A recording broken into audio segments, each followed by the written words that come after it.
So working on a 91 Volkswagen Jetta with a 2-liter 16 valve. This is my own car. This has been an ongoing issue, just an intermittent no start, and I finally got it to not start at all. So my first couple checks I want to do, we'll go right to the starter switch wire, and I'll get my scope set up, and we'll take a voltage reading at the switch wire on the starter. I just want to verify this is a no start. I've had this car for a while. You don't have to push the clutch in. That's probably not right or correct, but you don't have to push the clutch in. Right now I'm turning the key.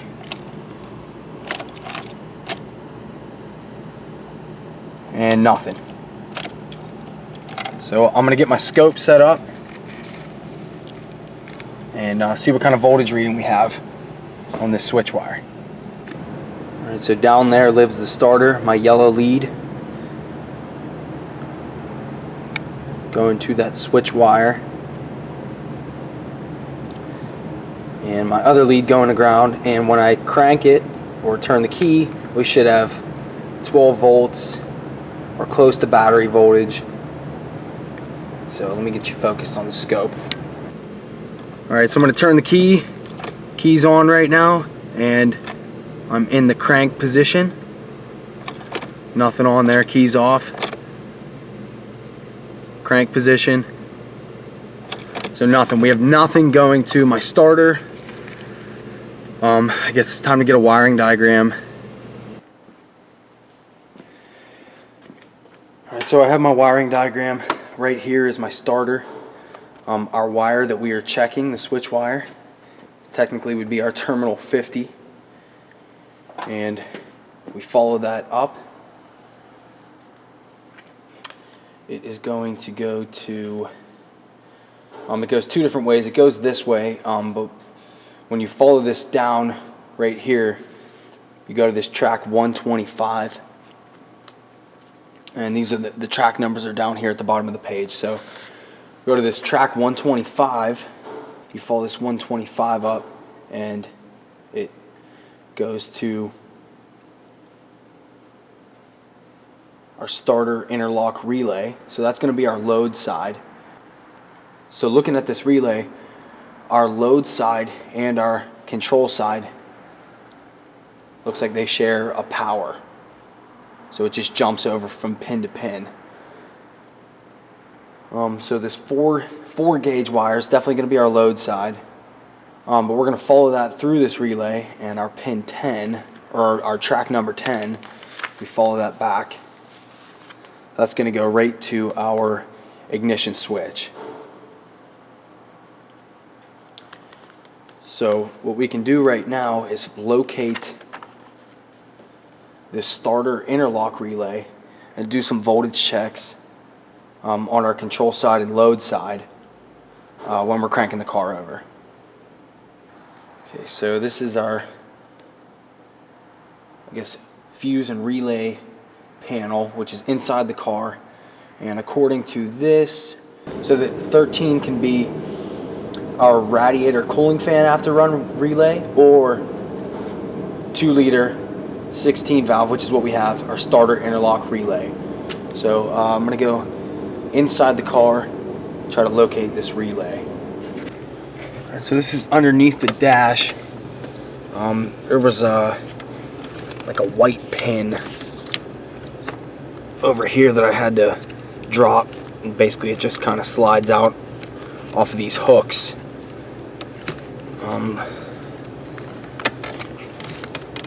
So according to that diagram, 13 would be right here. This one that says 31 on it. You go back, just look at some wiring, Keller. See, back here we have clutch. Can't get that out of the way. There we go.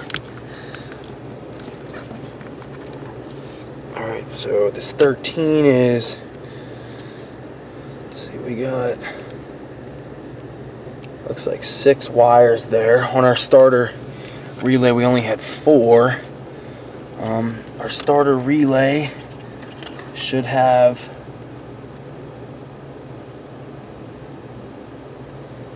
let's see, we should have a red and black, brown with blue. So three red and blacks and 1 brown with blue. That is not it. This could be it. So the load side and control side share. This would be this little loop right here. They share a power. There's our brown with blue. Zoomed in on that. So three red with blacks, and there is a brown with blue. So this could be our guy right here. Get my meter. Alright, so this pin I'm on is going from the relay out to the starter. Keys in the crank position, I got nothing.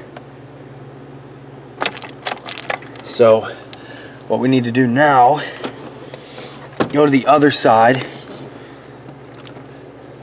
Make sure I'm getting power on this side. So the load side and control side both share a power, but they only get power when it's in the crank position. Turn the key on, crank. We got 12 volts there. Move this over. So I want to check this control side real quick, make sure we're getting power right there, which we should be.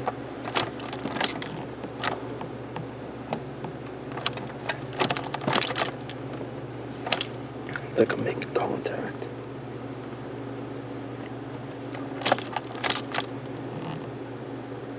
Yeah, so 12 volts there. And what we need to do is check this ground. If the ground is good, then what we have is a bad relay. Go on the ground, we'll just do a voltage drop on this ground. Go to ground, we just want to see no, I guess really no change, or as close to 0 as possible. And we have 12 volts on the ground. So that would suggest an open ground. Do that again. Yeah, so I'm voltage dropping this ground side. So I'm on the ground of the control side of the relay, and I'm going to a ground on the car, and we have 12 volts. We should not. We should have close to 0. It looks like we may have a bad ground somewhere. Let's get back on this diagram and figure out where the ground is for this relay.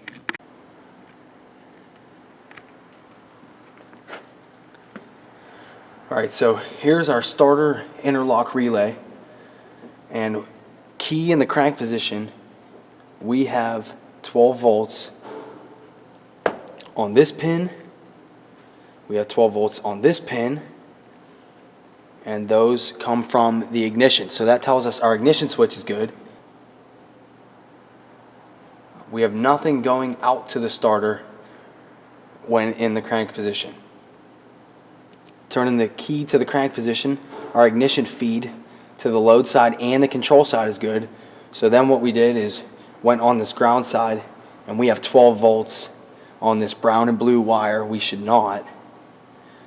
So following this, it goes up to this L4, and then it looks like a splice on this brown and yellow, and following this up, it goes to the seatbelt warning control unit. But if we follow this brown and yellow down, it goes to the seatbelt switch on the driver's side to a ground. So we get a ground on this control side through the seatbelt switch to ground. So number 38, I don't know where that is. 38. That's my ground location right here, 38. I just need to find where that is so I can check that ground. 38, beside the starter lock switch. Starter lock switch. Okay, wherever that is.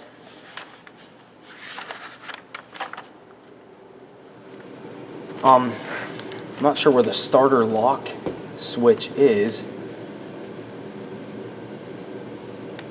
but it goes through the seatbelt switch. I do have the seatbelt latched. So basically what that means is, in order for you to start this car, you have to have the seatbelt latched.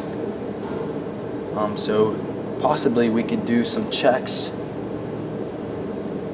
at the seatbelt switch. I'm gonna look underneath the dash real quick for the starter lock switch. Look underneath the dash for that. Maybe see if we can follow where that wire goes. If not, maybe do some ground checks at the seatbelt switch. So back here at our relay, this brown and blue splice is right here. Kind of hard to see. Maybe it's not right there. Well, that's just my meter shutting off. Well, I don't see the splice. The wire just goes back into this mess.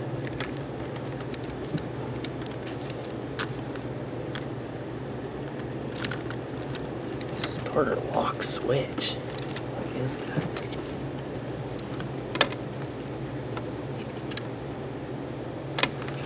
Could it be under the hood? Next to the starter solenoid?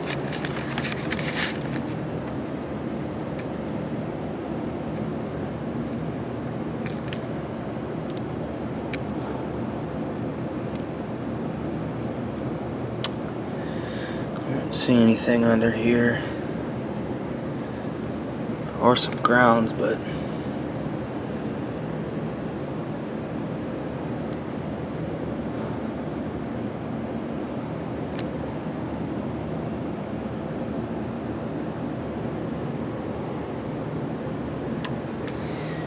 yeah, looks like we're gonna be doing some checks maybe at the seatbelt.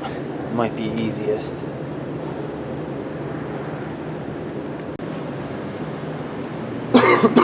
You can see I do have the seatbelt latched.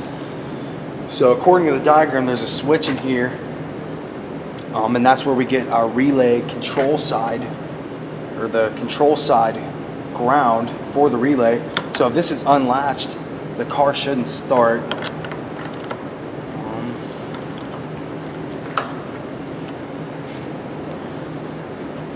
Poke those wires. This does not look healthy.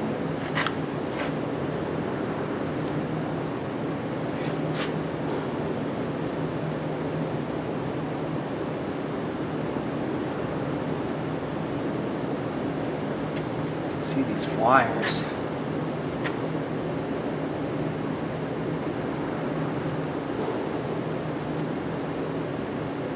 And okay, may have just found the problem.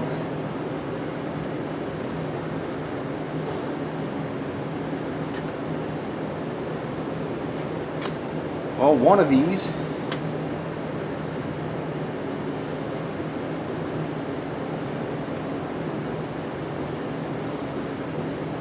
wires, see, my light is probably making it worse. This looks like it's going to be our issue. This seatbelt switch, so is open. This wire, I just literally just pulled this wire straight out. Let me see if I can get my scope.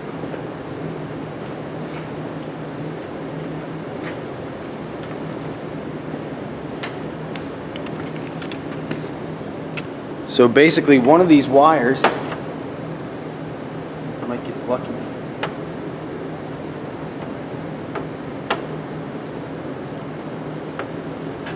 I'm just gonna take one lead and go there.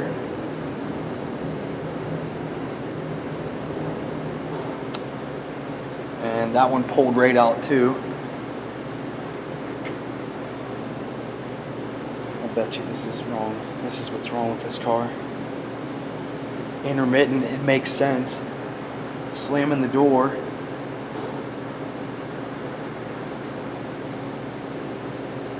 Slamming the door. This is where my leads are hooked up. Now this should be a ground on one of these wires. The other, we're gonna have 12 volts on it when we turn our key in the crank position. So this is where I have my wires hooked up. I'm gonna keep you focused on the scope. And I bet we're gonna see 12 volts. All right, so I'm gonna reach in, turn the key in the crank position. There you go. We have a bad seatbelt switch, or not a bad switch, but broken wires inside this switch. I'll turn the key in the crank. This is gonna be simple. Take my leads off here.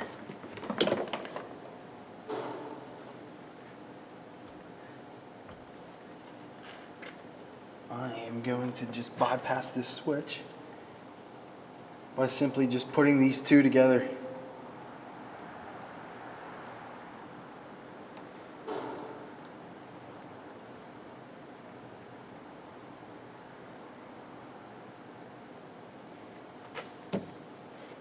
I'm going to reach in and turn the key.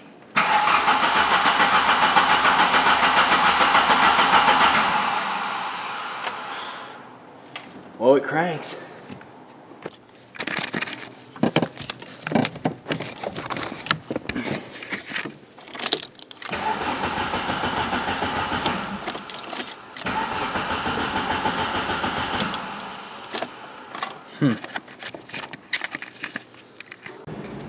Well guys, I fixed the no crank problem, but for some reason it won't start now. So poor or no ground on the control side of my starter relay from broken wiring on the seatbelt switch. And I hope you enjoyed that video. I'm gonna have to stop now and figure out why the car doesn't run now. But hope you enjoy this video, and thanks for watching. Maybe I'll make another video on whatever's going on now. Okay guys, so this is going to be the conclusion to the no crank, no start. And basically what the problem was, my seatbelt switch was open. So what they were thinking when they designed it was you need to wear your seatbelt when you start the car. And that's what gives a ground to the starter interlock relay. So what we had was no ground, and it was because we had an open in the seatbelt switch. So the fix for that right now is going to be just hardwiring this seatbelt switch.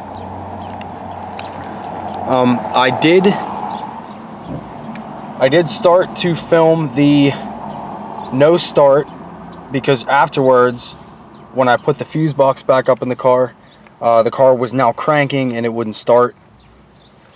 And basically I just got frustrated. This being an older car, it was kind of hard to, I don't know, find information and find different pin locations doing my testing. All said and done, it ended up needing a fuse box. So what happened was I was not getting any power to my fuel pump. This 10 amp fuse, that is number 18, that is the fuel pump fuse. As you can see, it's melted. I don't think that was the entire issue. For the control to the fuel pump was my fuel pump relay, which is this number 12 right here. I was not getting any ground to that relay. The ground comes from the ECM. So outside the car, I did a check at the ECM. I had a good ground out there. Inside here on the ground control, I had 12 volts, which was basically coming through my solenoid, basically an open ground. And on the back side here, I mean, there were so many connectors, so many pins. It was hard to locate the actual ground from the ECM, but it was this connector here, G1, and I believe it was pin 4 that was in there. So I had a good ground there, and I was losing it inside the fuse box. So my friend had one, he gave it to me, and I put it in, and it fixed my no start issue. So I kind of created that. Hear this baby purr. So she fires up and runs now. I must have aggravated that issue when I moved the fuse box underneath doing my testing at the starter relay. So I apologize for not doing a video on the no crank, or I apologize for not doing the video on the crank no start afterwards. It just got to a point where I was frustrated and I just needed to fix the car. So the initial video, no crank, no start due to an open seatbelt switch. I hope you guys enjoy this video, and thanks for watching.